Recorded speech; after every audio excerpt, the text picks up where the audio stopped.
So what the grand jury is meant to be is a check and balance on the district attorney to make sure we're filing cases on people where we have some evidence against that person.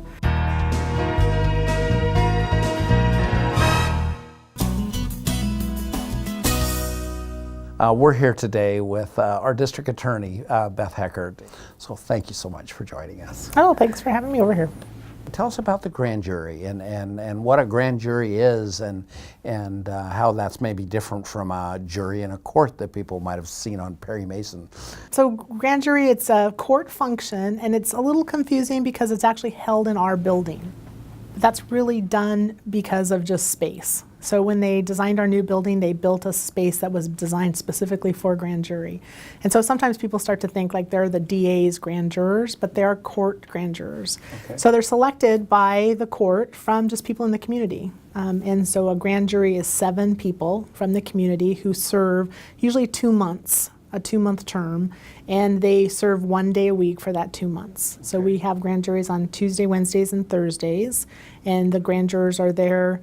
So the Tuesday grand juror is there for Tuesdays, the Wednesday grand juror is there for Wednesdays, and so on. And so they come in and they hear cases. And the difference between them and a trial jury is their burden is different. So what the grand jury is meant to be is a check and balance on the district attorney to make sure we're filing cases on people where we have some evidence against that person.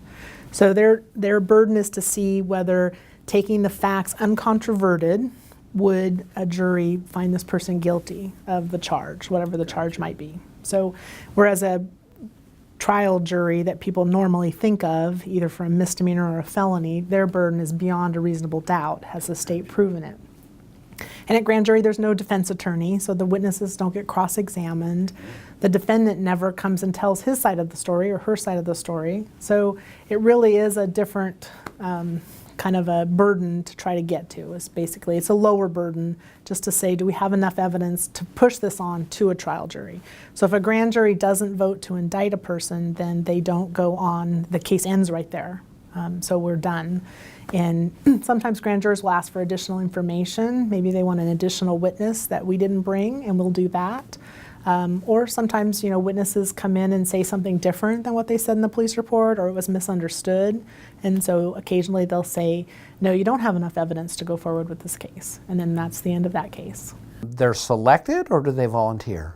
They're selected. Okay. Yeah, the court selects them just like a jury. So it comes out of our voter registration and vehicle registration numbers, where the court pulls those people out. And so they are, we've had lots of grand jurors. I think grand jurors really enjoy the experience, actually. And I've had grand jurors say, I'd like to volunteer, I'd come back and do this again. It's like, no, it doesn't work that way.